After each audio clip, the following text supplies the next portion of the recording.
The Orlando Magic lose to the Milwaukee Bucks 122-93, and it is a bad time to have one of the worst games of the season and an even worse foe to have that game against. The Magic now move down in the Eastern Conference standings. We're going to be talking about what this loss means for the seeding and all the other things that have gone on with the Orlando Magic over the last day or so since I made this trade video talking about the Colin Sexton odds. Guys, thank you so much for tuning into this video. We're going to be getting into everything tonight. But first, make sure that you guys subscribe to the channel. It is the easiest and best way to support us here at Magic Digest, and you guys have been doing a great job. This probably is a little bit of a lower percentage, but 84% of you or about are watching these videos and are not subscribed. So hit that subscribe button and join the community here on YouTube. We try to pump out Orlando Magic basketball content just about every single day, and it really helps the channel grow, and we appreciate it, of course. All right, let's get into exactly what is going on in the standings right now, where the Orlando Magic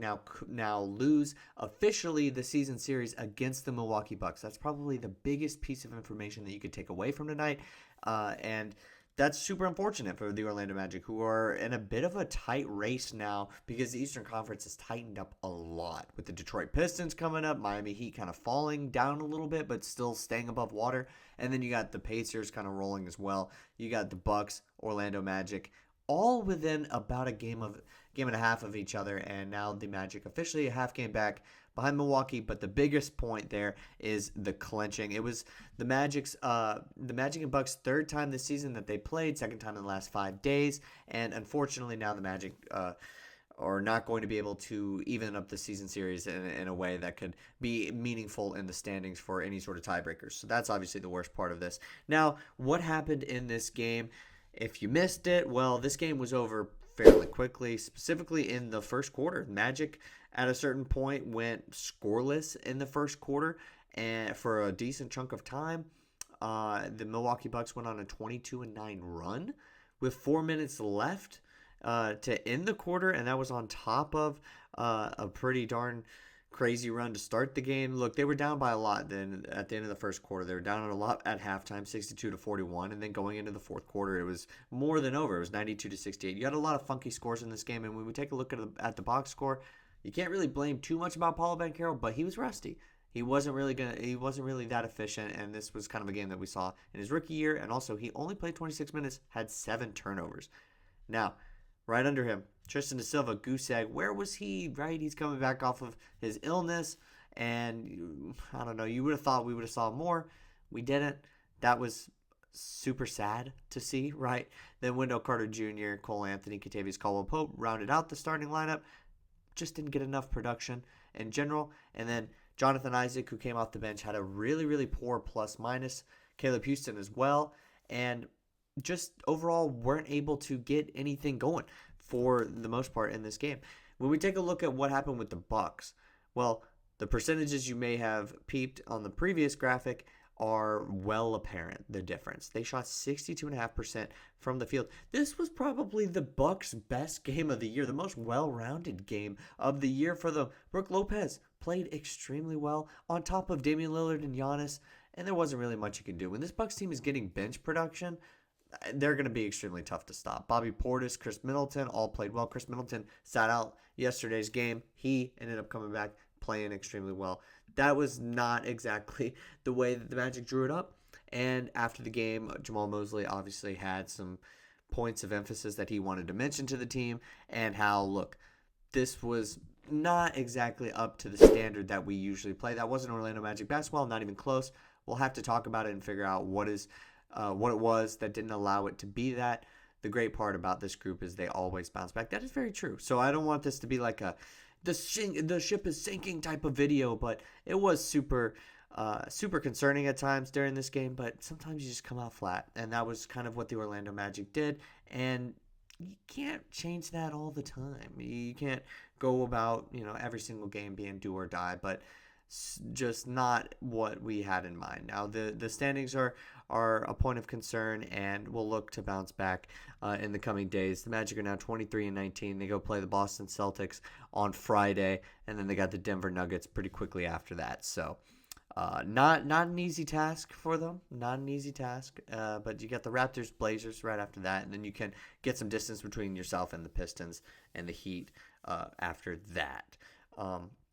The Orlando Magic just didn't shoot well tonight. That was kind of the biggest takeaway I had. So let's move into some of the other news that also occurred over the last day or so. I did want to get into the Batadze injury because it's not just a hip contusion. That was not why he was ruled out tonight.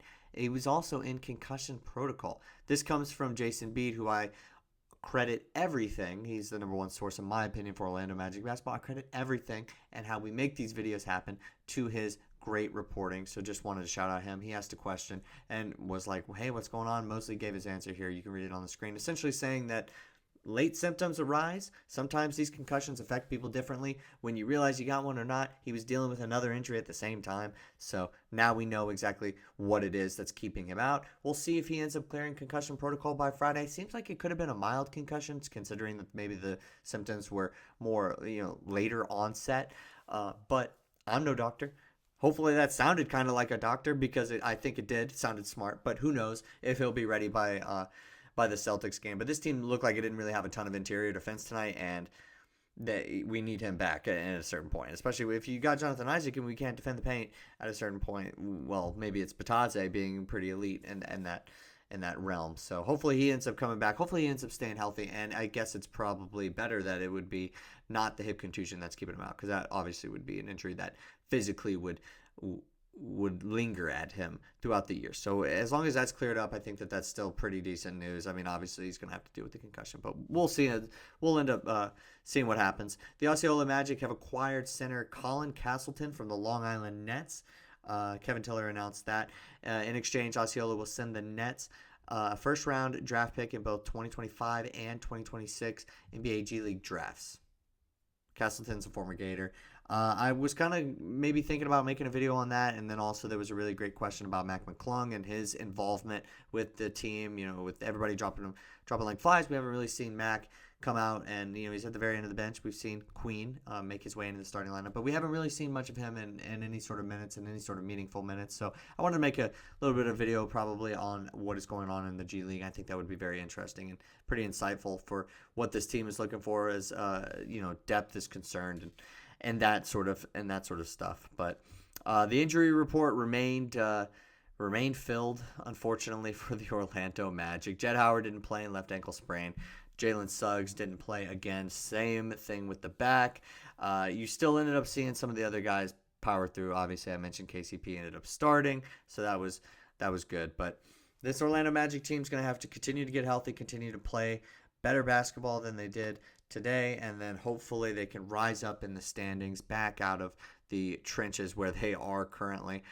Before we get out of here, I did want to also mention a little bit. Love the engagement in the last video, talking a little bit about the Colin Sexton trade, or possibility of a Colin Sexton trade. A lot of different opinions. Usually when I made a trade video a while ago, it's always, no, don't trade the cord. We don't want to give anybody up.